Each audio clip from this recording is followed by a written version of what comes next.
People, Deluded, I'm back again. Now, obviously, in the relation to Mattéo Guendouzi and Luas Torreira, I'm sure, many fans, they've got a lot of plaudits, Torreira, let's not forget, 2018, man were raving about him. For a variety of factors, he's not involved right now.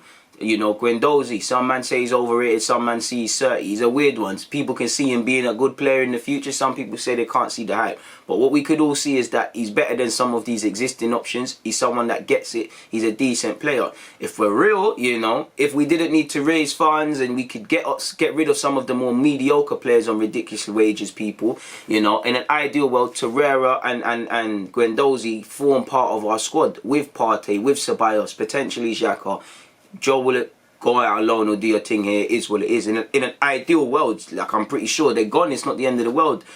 And I don't think either have a future at Arsenal in the sense of, I would love Guendouzi in particular to come back. You lot know me, I'm a big fan. But I think this move is designed to put him in the shop window, convince either Hertha Berlin to take him permanently, or teams from any other top league in Europe, if not England, to go out for him, Can we go and get a decent fee which could be slapped next season if you were to go again for Aura in the summer, which I don't think is going to happen, or go for any other target? I'm not too sure. Same with Torreira. Now, it's come out that Torreira, there's still a lot of to and from as to whether they have an option to buy, they don't. They have an option to buy, they don't. You've seen the latest Spanish reports coming out in that Atletico and Arsenal's relations are at all-time low because of the way we've conducted ourselves with getting Partey and with the release clause.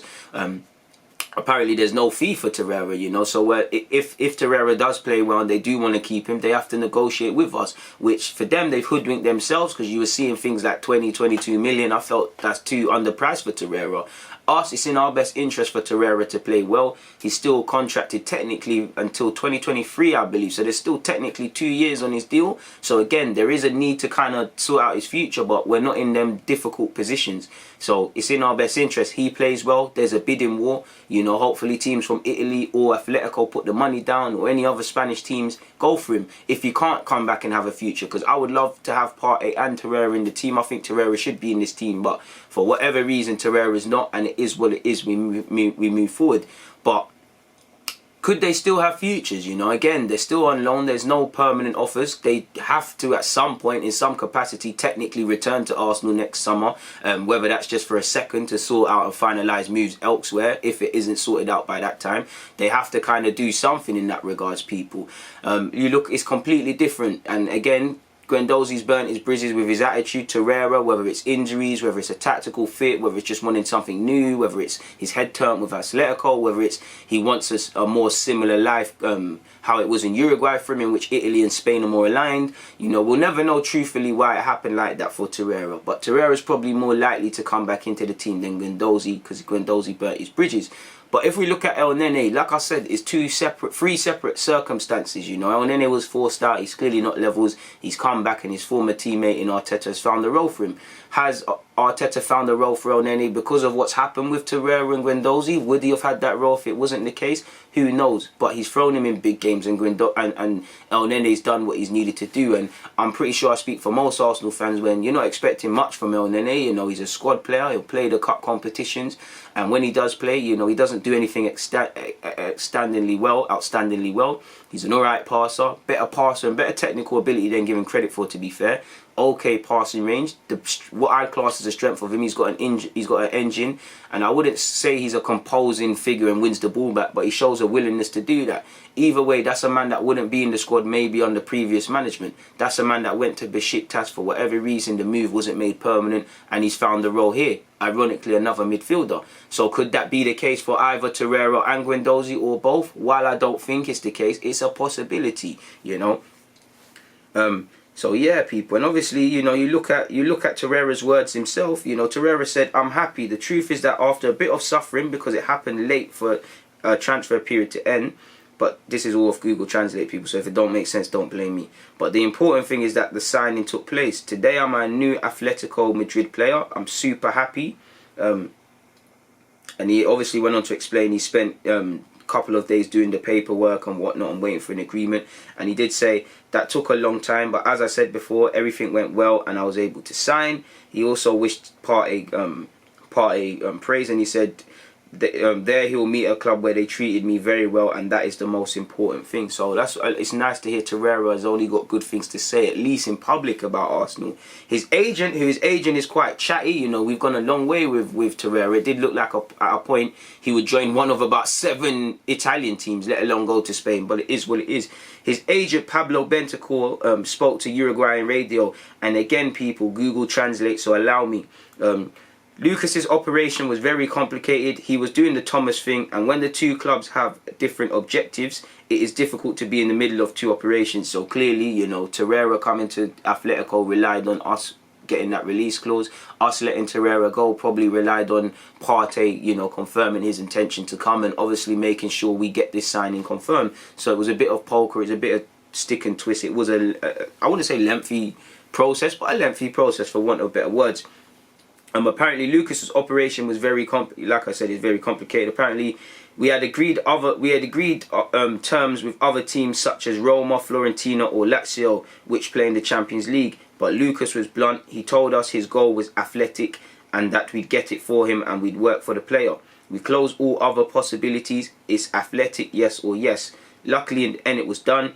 You are going to borrow 1 year without a purchase option, and that price is not defined. It will depend on his performance. There is no option to buy because Arsenal had to pay the clause for Partey. So again, for once, that's good from Arsenal, because again, I have small hope Torreira is going to come back, but at the end of the day, that 1 day is gone. So if Torreira does what I believe he can do at Atletico, which is they're going to miss Partey, but be a perfect fit for Atletico, you know. The South American passion, like his manager, he puts a foot in, he never stops running. That system is great for him. It's more aligned to the Uruguayan place. Obviously he's got more Spanish speakers. The way of life is probably something he's more used to. Everything is set up for Torreira to be happy on the field and excel, and that's all players care about. But off the field, you hear he struggled to get to grips with the language. I'm not too sure how much he explored life in London, but I could imagine Madrid's a busy place, but London's a busy place as well. It's a lovely place, but it's not exactly the nicest of places to be, to a degree. When you say that, when you got money, London's different, but I mean, it's not exactly the happiest of places. It's not exactly the most appealing of places to look at, depending on what you're looking at. There's great buildings and stuff. So everything's set up for Torreira to excel on the field, but again, off the field, you know, off the field is an important point. So if he's settled on both, that means he's going back. You know, that means, you know, can we say, you know, F it, we want 30-40. You know, we want 30-40. If other teams get involved, we want 30-40. We want 40-50. You know, you're not getting him. All right, cool. Torreira can dig his heels in, and obviously if he burns his bridges, we'll have to sell him. But I say, cool, you're not going nowhere. You're not going there. They want the money, they pay for you. You know, and obviously you hear our relations with Atletico aren't the best, but how many players do we sign from Atletico realistically? How many do we sign? You know, they played hardball over Partey. We're going to make things difficult. It's that simple.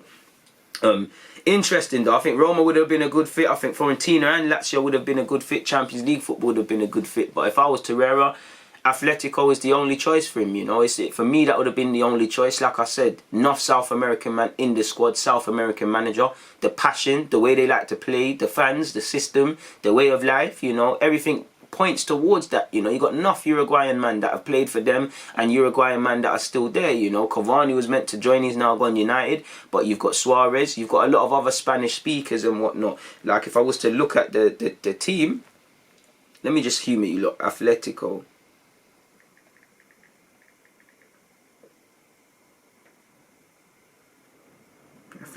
Madrid. Let's look at the squad.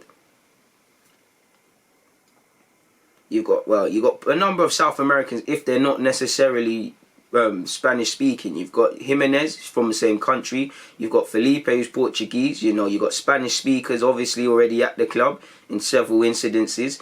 You know, you got Mexican man there in Herrera, who was linked with a move away. You know, you got man there for him, man. So again, I'm not too sure of his level of English, and I'm not saying that's a reason. But again, if you can't speak a language, you can't really socialise that much really with people. You know, you're quite limited, and he was known to be quite a shy figure allegedly at Arsenal. So obviously, when you've got people that you know from national team, when you've got people that speak the same language, if not the same language, they're South American, so they kind of get what you're about, and they can sympathise and you can socialise, and there's similar interests. Everything points to having a good period at Atletico. Again, Champions League football, which I haven't mentioned, this is all points towards Atletico being the only choice. I know some other teams that are linked with him did do that, but I've got small hope, man, because like I said, in the ideal world, you've got Partey, you've got Torreira, you've got Guendouzi, you had Arawa, you know, you could probably have Sabas, you could say that's imbalanced.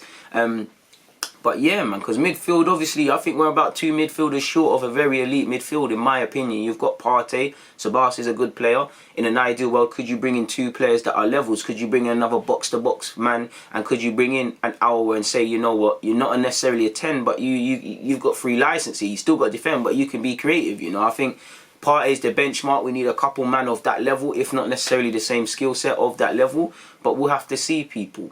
On that note, though, I've got nothing more to add, so I'm going to keep it moving. I love you guys, but it's time to leave you. DG, I'm out.